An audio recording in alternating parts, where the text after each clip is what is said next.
오늘 말씀은 화살통에 담긴 화살이라는 제목으로 함께 전할 텐데요. 오늘은 특별히 우리가 일상 속에서 선교에 동참할 수 있는 우리의 일상이 선교가 되는 선교적 삶에 대해서 함께 생각해 보려고 합니다. 많은 사람들이 선교라는 이 단어를 들으면 해외에서 사역하시는 선교사님들을 떠올리게 됩니다. 그것도 물론 선교의 굉장히 중요한 모습 중에 한 가지 모습인데요. 그러나 성경에서 말씀하고 계신 이 선교는 보다 본질적이고 포괄적인 우리의 삶의 모습들을 담아내고 있습니다. 선교, 영어로는 미션이죠. 이 미션이라는 단어는 라틴어 미시오라는 단어에서 파생이 되었는데요. 이 미시오라는 라틴어는 보냄을 받다라는 뜻입니다. 성경 속에서는 하나님께서 보내시고 하나님의 명령을 따라서 보냄을 받은 사람들이 많이 나오고 있습니다. 이처럼 성경에서 말하는 선교의 기본적인 개념은 보냄을 받은 자로서 하나님이 보내신 자로서 그렇게 사명을 받아 부르심을 따라서 사는 것을 의미하고 있습니다. 우리는 누가 보내고 어디로 보내신 것일까요? 몇 가지 질문을 좀 더 더해 볼 텐데요. 우리가 이 땅에 태어난 것, 그것은 우연일까요? 우리가 오늘 교회에 나와서 이 자리에서 예배를 드리고 있는데 하나님을 예배하는 것은 그냥 단순히 여러분들이 선택해서 내가 오늘 이 자리에서 예배 드려야겠다라고 해서 나온 것일까요? 정답은 아니요입니다. 우리는 하나님께서 이 세상 가운데 특별한 목적을 가지고 하나님이 보내신 하나님의 백성들이라고 고백할 수 있습니다. 하나님의 계획 속에서 하나님의 부르심 가운데 이 땅에서 태어나서 우리는 살아가고 있습니다. 따라서 넓은 의미에서 선교에 대해서 생각해 보자면 우리의 인생 전체가 선교적이다라고 말할 수 있겠습니다. 우리가 일상 가운데 호흡하고 살아가고 그다음에 일을 하고 공부하고 시간을 보내는 그 모든 장소가 선교지이다라고 말할 수 있습니다. 선교적 삶, 이 선교적 사명은 어떤 특별한 직분을 가져야 행할 수 있는 게 아닙니다. 우리가 선교지로 파송을 받아야 비로소 선교사로서 뭔가 타이틀을 가져야만 선교를 할 수 있는 것이 아닙니다. 하나님께서 나를 택하셨고 나를 이 땅 가운데 보내셨다라는 이 정체성을 가질 때 그것이 바로 그 정체성을 가지고 살아가는 삶이 선교적 삶이 되는 것입니다. 오늘 함께 읽은 말씀은 하나님께서 하나님의 종을 부르시는 장면으로 시작을 하고 있습니다. 이 말씀은 1차적으로는 예수님의 사역을 부르시는 예수님을 향한 그 예언이 담긴 말씀인데요. 예수님께서 승천하시기 전에 그 제자들에게 이렇게 말씀하셨죠. 요한복음 20장 21절입니다. 아버지께서 나를 보내신 것 같이 나도 너희를 보내노라. 예수님께서 하늘 아버지께서 이 땅에 보내셔서 이 땅에 오신 것처럼 우리도 예수님을 따르는 제자들도 예수님을 통해서 이 땅 가운데 세상 가운데 보냄을 받은 사람들이다. 예수님께서 이렇게 말씀하고 계십니다. 그렇기 때문에 오늘 말씀에 나오는 예수님의 부르심은 우리의 부르심이기도 합니다. 예수님의 사역에 그 보냄 받으신 그 사역에 동참하는 그런 선교적 부르심에 대해서 오늘 함께 말씀을 통해 묵상해 보기를 소망합니다. 첫 번째, 우리의 선교적인 삶은 어떻게 시작할까요? 우리의 인생은 하나님의 부르심을 통해서 하나님의 부르심으로부터 시작한다는 것을 기억해야 하겠습니다. 이사야 선지자는 굉장히 놀라운 예언을 1절에서 시작을 하고 있습니다. 1절을 함께 보시면 섬들아 내게 들으라 먼 곳 백성들아 귀를 기울이라 여호와께서 태에서부터 나를 부르셨고 내 어머니의 복중에서부터 내 이름을 기억하셨으며 여호와께서 부르신 것이 어디냐 하면은 태에서부터 우리를 부르셨다라고 말씀을 하고 있습니다. 태에서부터 하나님이 우리를 부르셨다. 라는 이 말씀이 의미하는 바가 무엇일까요? 여기서 부르심이 발생하는 시점, 그 시간상의 그 지점을 한번 생각해 보면 좋겠습니다. 우리가 예수님을 믿기로 작정했을 때, 뭔가 믿음이 생겼을 때, 그때 비로소 하나님이 우리를 부르셨다고 말하나요? 아니지요. 우리가 처음 교회에 발걸음을 내딛었을 때, 그때 비로소 하나님이 우리를 부르셨다라고 말씀하지 않습니다. 하나님의 부르심은 그것보다도 훨씬 이른 시점에서 시작을 하고 있습니다. 성경 말씀에서는 우리가 태어나기도 전에, 우리가 이 세상에 존재하기도 훨씬 이전에 하나님이 우리를 아시고 하나님이 우리를 부르셨다라고 이야기를 하고 있습니다. 참 신기한 말씀이지요. 이 말씀의 의미를 다시 한번 새겨보면은 좋겠는데요. 이 말씀, 이 부르심의 방식은 세상의 방식과는 너무나도 다른 것을 알 수가 있습니다. 세상에서는 어떠한 방식으로 우리가 부름을 받나요? 우리가 세상에서 부름받기 위해서는 살아가면서 끊임없이 일평생 동안 우리의 존재적 가치를 세상 앞에 증명하며 살아가야 합니다. 여러분, 학교에 진학하려면 어떻게 하시죠? 수능을 봐야 하고 시험을 치러야 내가 얼마나 이 학교에 알맞은 학생인지 증명해내야 들어갈 수 있습니다. 취업을 하려면 끊임없이 우리가 면접도 준비하고 시험도 준비해서 내가 이 회사에 얼마나 필요한지 나의 능력을 증명하는 것을 통해서 부름을 받게 됩니다. 우리가 가진 능력과 스펙, 여러 가지 경험들과 배경들을 평가받고 그것을 통해 검증받을 때 여러 가지 조건과 능력이 허락된다. 이것을 부름받을 만하다라고 여김받을 때 비로소 부름을 받게 되는 것이 세상의 방식입니다.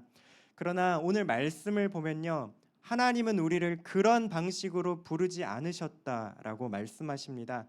우리가 태에 있을 때, 우리가 아직 태어나지 않았을 때, 우리가 아무것도 갖추지 않았을 때, 어떠한 능력이라든지 어떠한 스펙이라든지 그 무엇도 사람들에게 평가받을 만한 그 아무것도 존재하지 않을 때 하나님께서 우리를 부르셨다라고 말을 하고 있습니다.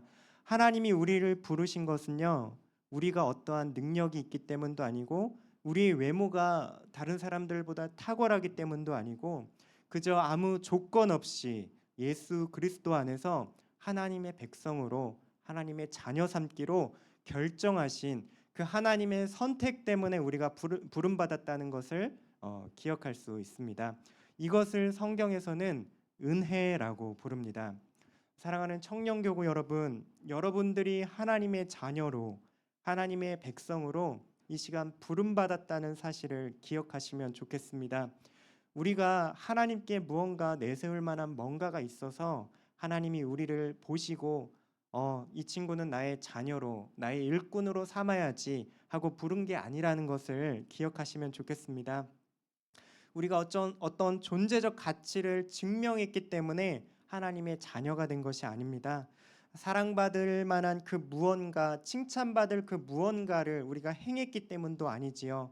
오히려 우리의 부족함, 우리의 연약함, 우리의 실수, 우리의 어떤 부족한 그런 배경과 스펙에도 불구하고 하나님은 먼저 우리를 사랑하시기로 작정하셨습니다. 이것이 바로 세상과 다른 하나님의 부르심, 하나님의 은혜입니다. 여러분들 스스로 여러분들을 바라볼 때 나는 좀 부족하다고 느껴질지 모르겠습니다. 나의 과거는 뭔가 초라하고 나는 실패했고 나는 끝없이 좌절을 경험했다라고 여겨지더라도 하나님의 부르심과 하나님의 일에 동참하는 데에는 아무런 제약이 없음을 기억하시면 좋겠습니다. 왜냐하면 우리를 부르신 하나님이 온 세상을 창조하신 창조주 하나님이시고 그분이 전능하시고 하나님의 은혜는 우리의 삶의 모든 것을 다 덮고도 남음이 있기 때문입니다. 그러므로 우리의 삶과 우리의 부르심, 우리의 사역의 모든 출발점은 한 가지입니다. 바로 아무런 조건도 없이 사랑으로 부르시는 하나님의 은혜가 바로 우리 사역과 부르심의 우리 삶의 기초라는 사실을 기억하시면 좋겠습니다. 또 한 가지, 하나님이 우리를 태에서 부르시고 복중에서 우리의 이름을 기억하셨다라는 말씀에서 우리가 새겨야 할 진리가 있습니다. 그것은 우리의 존재, 우리가 이 땅에서 살아가는 것, 그 우리의 인생은 우연이 아니라 철저히 하나님의 계획 가운데 속해 있다는 사실입니다. 오늘날에도 그렇지만 고대로 거슬러 올라가면 올라갈수록 이름이 지니는 가치와 의미는 굉장히 큽니다. 여러분, 혹시 할머니 세대 중에 이름이 없이 사신, 그냥 막 이름이 불림 받은 그런 할머니들 계신 거 혹시 기억하시나요? 그냥 옛날에 우리 조선 시대에도 보면은 이름을 부여받는다는 것은 굉장히 특별한 의미가 있었습니다. 성경에서는 이런 이름이라는 것은 단순히 누군가를 부르고 호칭하는 그런 단순한 호칭을 넘어서서 그 이름 안에는 그 사람의 존재와 삶 전체를 담아내는 특별한 상징적인 의미를 갖고 있었습니다. 그러한 의미에서 하나님께서 엄마 뱃속에서부터 이미 우리의 이름을 알고 계시다, 우리의 이름을 기억하셨다라는 것이 지니는 의미는요, 우리가 나기 이전부터 하나님께서 우리 삶의 모든 존재를 붙들고 계시고 우리의 삶의 모든 영역들을 책임지시고 인도하신다는 그 사실과 함께 우리의 모든 걸음을 하나님의 뜻과 계획 안에서 선하게 빚어가신다라는 것을, 하나님이 태 속에서부터 우리 이름을 알고 계시다라는 말씀이 의미를 하고 있습니다. 여러분들 중에서 혹시 지금 처한 상황이 썩 만족스럽지 않은 분 계실지도 모르겠습니다. 그러나 하나님께서 일하심은 결코 우연이 없음을 기억하셨으면 좋겠습니다. 지금 당장은 내가 왜 이렇게 힘든 일을 겪어야 하는지, 내가 왜 이렇게 실패와 쓴 고배를 마셔야만 하는지, 왜 이렇게 반복되는 일상들이 나를 어렵게 하는지 이해할 수 없을지도 모르겠습니다. 마치 요셉이 형들의 손에 팔려서 애굽으로 종이 되었던 것처럼 그때 요셉은 그 비참한 심정을 이로 말할 수 없었을 것입니다. 그러나 요셉은 그 가운데에서도 늘 하나님을 신뢰하고 하나님이 나의 삶을 붙들고 계시고 인도하고 계시다는 사실을 기억하고 있었죠. 하나님의 선한 뜻이 나를 인도하심을 결코 의심하지 않았습니다. 마침내 요셉이 애굽의 총리가 되었을 때 하나님께서 자신을 통해서 자신의 가족들을 구원하기 위해서 준비하셨다라는 사실을 깨닫고 고백하게 되지요. 이처럼 우리가 처한 상황 가운데 얼마나 어렵고 힘들고 나아갈 길이 보이지 않는가, 이런 상황이 중요한 것이 아니라 그것보다 더 중요한 것이 있습니다. 그것은 바로 지금 내가 이 자리에 있는 것이 다 이해되지 않고 괴롭고 고통스럽지만 여전히 내 삶을 향한 하나님의 선하고 아름다운 뜻과 계획이 있으며 하나님이 그 길을 준비하시고 우리 가운데 인도하고 계시다는 사실을 기억해야 하겠습니다. 여러분들의 성격과 재능과 관심사와 경험, 이 모든 것들은 하나님께서 하나님의 계획 안에서 사용하는 도구가 될 것입니다. 우리는 우리 안에 있는 그 어떠한 특별함을 아직 발견하지 못했을지라도 하나님은 여러분 한 사람 한 사람을 하나님의 사람으로 불러 주셨습니다. 그러므로 기억하십시오. 하나님께서 여러분들의 이름을 기억하고 계십니다. 하나님이 여러분들의 이름을 기억하고 계시다는 이 말의 의미는 여러분들의 삶 전체를 하나님이 기억하고 계시고 품고 계시고 인도하고 계시고 분명하고 선하고 아름다운 목적과 계획을 갖고 계시다는 것을 의미합니다. 하나님은 결코 실수로 여러분들을 이 땅에 보내신 것이 아닙니다. 여러분들은 하나님이 원하시고 계획하시고 뜻하신 그러한 사랑 안에서 이 땅에 보냄받은 자들입니다. 이러한 사실, 이 진리를 붙들고 여러분들이 서 있는 그 자리에서 보냄받은 자라는 이 선교적 정체성을 가지고 살아가는 모든 청년들 되시기를 소망합니다. 첫 번째 진리로 우리가 살펴보았던 것은 선교적 삶은 하나님의 부르심, 하나님의 은혜로부터 시작된다라는 것을 살펴보았다면 선교적 삶의 그런 진행되는 그런 과정은 어떻게 진행될지 한번 살펴보겠습니다. 두 번째로 우리가 부름받은 이 선교적 삶의 과정은 한 번에 단번에 완성되지 않는다는 사실을 기억하시면 좋겠습니다. 하나님은 하나님의 때에 알맞게 우리의 삶을 준비시켜 가십니다. 2절 말씀을 또 함께 보실까요? 내 입을 날카로운 칼같이 만드시고 나를 그의 손 그늘에 숨기시며 나를 갈고 닦은 화살로 만드사 그의 화살통에 감추시고. 오늘 2절 말씀에서는 하나님의 종을 칼과 화살이라고 비유하고 있습니다. 하나님께서는 그냥 우리를 아무렇게나 들어서 사용하시는 것이 아니라 하나님께서 필요하신 그때에 즐겨 사용할 수 있는 무기로 날카롭게 갈고 닦으신다라고 말씀을 하고 있습니다. 이렇게 하나님 앞에서 우리의 인생이 준비되는 과정이 쉬울까요? 어려울까요? 쉽다고 말씀드리고 싶지만 결코 쉽지 않은 것을 알 수 있습니다. 깎이고 다듬어지는 굉장한 아픔이 뒤따르게 됩니다. 여러분들 중에서 제가 알기로는 제자 훈련 과정이 벌써 5기까지 진행이 되었다라고 알고 있는데요. 여러분들 제자 훈련 받으신 분들에게 한번 물어보십시오. 제일 힘든 게 뭐였어? 하고 한번 물어보시면은 나는 어려운 게 하나도 없었어라고 대답하는 제자훈련생이 아마 하나도 없지 않을까 생각이 됩니다. 혹시 하나도 어려운 게 없었다라고 하시는 분 있으면 저한테 좀 알려주시면 좋겠습니다. 아마도 학업이라든지 직장 생활이라든지 이런 거 함께 하기도 너무나도 바쁘고 정신이 없는데 훈련 과제와 암송 그다음에 여러 가지 기도 시간, 할당된 기도 시간 지키는 게 너무나도 어렵고 함께하는 게 버거웠을지 모르겠습니다. 그런데 놀라운 것은요.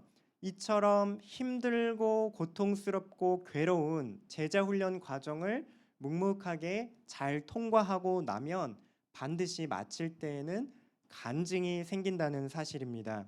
우리의 삶을 위로하시는 하나님을 더 깊이 경험하게 되기도 하고 하나님께서 나를 얼마나 사랑하시는지 그 사랑의 깊이를 조금이나마 맛보았다라고 고백하기도 합니다. 무엇보다 제자 훈련 이전과 이후의 삶은 조금이라도 조금씩 바뀌어 있다는 달라졌다라는 고백을 하게 되는데요. 이것이 바로 하나님께서 다듬어 가시는 과정입니다. 힘들고 어렵지만 분명하게 변화가 존재하고 아름답게 변해가는 이러한 과정들. 이러한 과정들이 바로 하나님께서 하나님의 사람으로 하나님께서 그분이 보내신 자의 삶을 다듬어 가시는 과정이라고 볼 수 있겠습니다. 지금 여러분들 삶 가운데 무언가 어려움을 겪고 계신 분들이 계신가요? 학업의 스트레스인가요?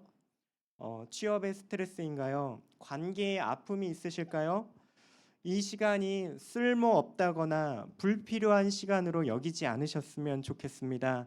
하나님이 나를 다듬어가는 시간이구나. 하나님이 사용하시기에 알맞은 무기로 나를 만들어 가시고 더 날카롭게 갈고 닦고 계시구나 하고 우리의 어렵고 버겁고 벅찬 이 상황을 믿음으로 바라보시는 그 시각을 가지시면 좋겠습니다. 우리가 더 주목할 것은 이렇게 하나님께서 우리의 인생을 다듬으신 다음에는 우리의 인생을 감추어 두신다는 사실입니다. 화살통에 담아둔다라고 오늘 말씀에서는 이야기하고 있죠. 하나님께서 우리의 삶을 잠시 감추어 두시는 이유가 있습니다. 그 이유가 무엇이냐 하면은 우리는 아무 때나 아무렇게나 사용되는 도구가 아니라 하나님께서 가장 결정적인 순간에 하나님의 때를 위하여서 아껴두고 계신 것이라는 것을 기억하면 좋겠습니다.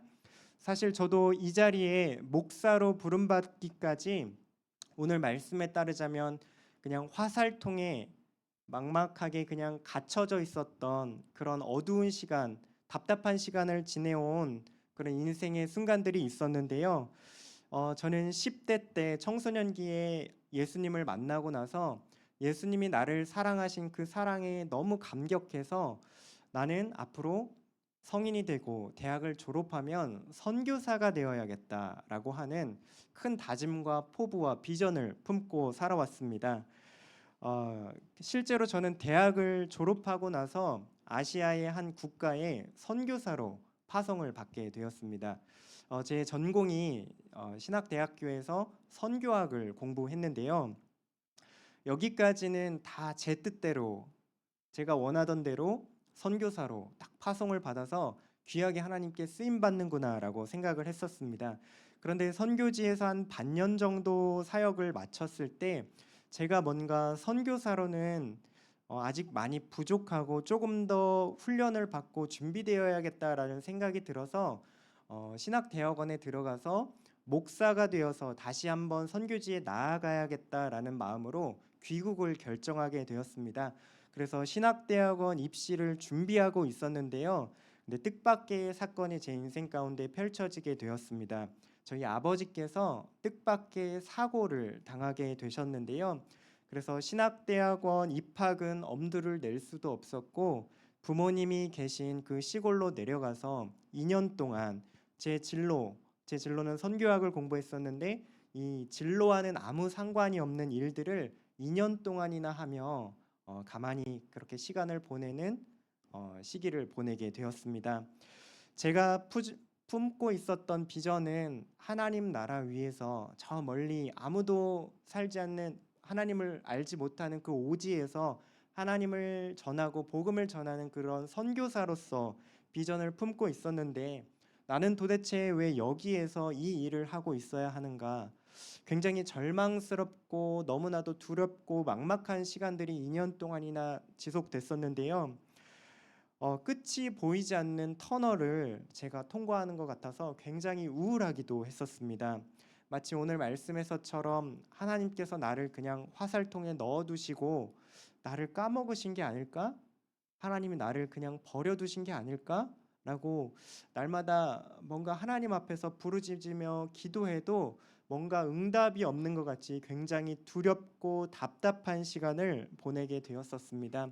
그런데 뒤돌아 보니까요, 이 2년 동안의 세월은 제가 이 화살통 안에 있었던 이 시간은 결코 낭비라든지 헛되게 지나간 시간이 아니었음을 깨닫게 되었습니다. 제가 이 2년 동안 안 해본 일이 없이 굉장히 많은 일들을 경험해 보았었는데요. 카페에서 일을 하면서는 사람들에게 어떻게 친절하게 환대를 베풀어야 하는지 그러한 경험들을 베푸는 법들을 배우게 되었고 여러 가지 인테리어 건축 현장들을 다니면서는 사람들을 통해서 손재주를 익히며 다양한 경험들을 쌓게 되었습니다. 그래서 돌아서서 이 목사가 되어서 보니까 이 시간 동안 내가 삶의 하나님으로부터 버려진 시간이라고 여겼고 내 쓸모없는 시간, 그냥 낭비된 시간이라고 생각했지만 그러한 시간들이 결코 헛되지 않고 버릴 것이 하나 없었다라고 깨닫게 되었습니다. 이 모든 시간이 하나님의 말씀처럼 저를 갈고 닦고 준비시키고 저를 더 날카롭게 하는 훈련의 시간이었다는 것을 깨닫게 되었습니다. 그러고 나서 하나님의 시간이 되었을 때, 비로소 하나님의 시간이 되었을 때 하나님께서는 저를 그 화살통에서 꺼내어서 하나님의 활시 위에 올려놓는 것 같은 그런 느낌을 느끼게 되었는데요. 하나님께서는 저의 막혔던 문들을 하나씩 열어주시기 시작했습니다. 신대원에 입학할 수 있는 그 입학 길을 열어주셨고 가정의 상황과 환경들도 하나님께서 회복시켜 주셔서 아무 걱정 없이 제 소명의 길을 따라갈 수 있도록 하나님께서 한 걸음 한 걸음 인도해 주셨습니다. 또 한 가지는 제가 선교사로 부름을 받고 선교사로 보냄을 받을 줄 알았던 저의 그 소명을 하나님께서 바꾸어 주셔서 이 땅에서 선교적 삶을 살아가는 목회자가 되도록 불러주셔서 여기 분당 하나교회에서 여러분들을 이 자리에 이렇게 만나게 되었는데요. 혹시 여러분들 중에서도 여기 계신 분들 중에서도 하나님께서 나를 그냥 화살통 안에 처박아 두시고 그냥 그 안에 두시고 아무것도 내 삶에 일어나지 않도록 나를 그냥 버려두신 게 아닐까 이렇게 느껴지시는 분들이 계실까요? 무언가 삶이 정체된 듯이 답답하고 그 다음 한 걸음 나아가고 싶은데 어디로 나아가야 할지 열린 문이 하나도 없는 것처럼 느껴지시는 분들이 계실지 모르겠습니다. 그럴 때 한 가지 사실을 기억하시면 좋겠는데요. 하나님께서는 결코 우리를 잊지 않고 계시다는 사실입니다. 우리를 부르신 하나님께서 여전히 우리와 함께 계시며 하나님의 때에 우리를 그분의 활시 위에 올리기 위해서 그분의 화살통 안에서 우리를 준비시키고 가꾸어 가시고 다듬어 가시고 계시다는 사실입니다. 바로 이러한 기다림의 때에 화살통 안에 하나님 안에서 하나님의 화살통 안에 있을 때 우리는 무엇을 하면서 기다려야 할까요? 첫 번째, 하나님께서 우리 삶에 여러 가지 문들을 열어주시기까지 그 하나님의 때를 기다리면 좋겠습니다. 진학의 문, 취업과 진로의 문, 직장 생활과 여러 가지 이직의 문, 결혼의 문, 여러 가지 인생의 다양한 문들이 우리 앞에 존재합니다. 그러나 그 문들이 혹시 닫혀 있다고 생각이 되실 때 하나님께서 반드시 하나님의 때에 하나님의 방법으로 그 문들을 열어주심을 기억하시면 좋겠습니다. 그리고 그 시기가 오기까지 우리가 인내하며 그때 하나님이 열어주시는 그 문을 알아볼 수 있도록 그 알아보는 눈을 달라고 기도하시길 바랍니다. 두 번째로는 그럼에도 불구하고 오늘 하루 주어진 우리의 일상, 그 일상을 최선을 다해 걸어가시기를 바랍니다. 오늘이라는 이 일상이 쌓이고 쌓여서 우리는 더 날카롭고 예리한 하나님의 도구로 다듬어져 가게 될 것입니다. 우리 옆에 분과 이렇게 한번 인사해 보실까요? 당신은 하나님께서 보내신 하나님의 도구입니다. 당신은 하나님이 보내신 하나님의 도구입니다. 또 이렇게 한번 인사해 보실까요? 하나님의 때를 기다립시다. 하나님의 때를 기다립시다. 네, 말씀을 맺겠습니다. 사랑하는 청년교구 여러분, 우리의 삶은 하나님의 부르심으로부터 시작했습니다. 하나님은 우리의 스펙이라든지 우리의 배경이라든지 우리의 능력이라든지 우리의 외모라든지 우리의 어떤 가치를 보시고 우리를 부르신 것이 아니라 우리가 이미 태에 있을 때 아무 존재도 있기도 전에 그저 하나님이 우리를 사랑하시기로 이 땅에 하나님의 자녀로 삼으시기로 택하셨음을 기억하시면 좋겠습니다. 그 은혜가 바로 우리의 삶의 출발점입니다. 그리고 하나님은 지금도 우리의 삶을 날카로운 칼과 같이 화살과 같이 열심히 다듬어 가시고 우리를 준비시켜 가고 계십니다. 때로는 하나님의 화살통 안에 그냥 갇혀 있는 답답한 신세인 것 같이 느껴지는 때도 있겠지만 그때 역시도 하나님께서 사용하시기 위해서 가장 적절한 때를 기다리고 준비하고 계시다는 사실을 기억하시면 좋겠습니다. 이 모든 과정의 목적은 분명합니다. 3절 말씀을 함께 읽어보실까요? 함께 읽겠습니다. 시작. 내게 이르시되 너는 나의 종이요 내 영광을 내 속에 나타낼 이스라엘이라 하셨느니라. 네, 우리는 하나님의 영광을 나타낼 존재다라고 말씀을 하고 계십니다. 여러분들이 깎이고 다듬어지고 막막하지만 하나님의 때를 기다리는 이 모든 일상의 순간을 통해서 하나님께서는 하나님의 영광을 드러내기 위해서 사용하신다라고 약속하고 계십니다. 여러분들이 캠퍼스에 있을 때 정직하게 시험을 치르고 정직하게 공부하는 것을 통해서 또한 직장에서 성실하게 일하는 것을 통해서 어려운 친구들, 어려운 동료들을 돕는 것을 통해서 하나님께서는 여러분들의 손과 발을 통해서 하나님 나라와 그분의 영광과 하나님의 놀라운 뜻과 계획을 나타내 보여주실 것입니다. 그렇기 때문에 여러분들의 삶의 무대가 또 다른 선교지다. 나는 하나님께로부터 이 땅 가운데 보냄받은 선교적 삶을 살도록 부름받은 선교사이다 라고 기억하시면 좋겠습니다. 이제 선교팀이 돌아오게 됩니다. 그들은 하나님의 부르심을 따라서 먼 땅에서 주어진 사명을 감당하기 위해서 그 땅에 보내심을 받았는데요. 여기에 남아있는 우리들도 똑같은 사명을 받았습니다. 장소만 다를 뿐입니다. 그들의 선교지가 해외였다라고 한다면 우리의 선교지는 바로 여기, 지금 우리가 살아가는 우리의 삶의 터전입니다. 오늘 우리가 함께 기도하며 보낸 선교팀을 생각할 때 우리도 각자의 삶의 자리에서 하나님이 우리를 보내셨다는 사실, 우리 삶에 분명한 계획을 품고 계시고 우리의 삶은 우연히 그냥 어쩌다가 태어난 것이 아니라 하나님의 목적과 계획 가운데 태어났다는 그 선교적 사명을 기억하시기를 바라겠습니다. 그럴 때 여러분들의 학교와 직장과 가정이 하나님께서 보내신 선교지가 될 것입니다. 화살통에 담긴 화살처럼 오늘도 하나님의 부르심에 기쁘게 응답하는 모든 청년교구 여러분 되시기를 소망합니다.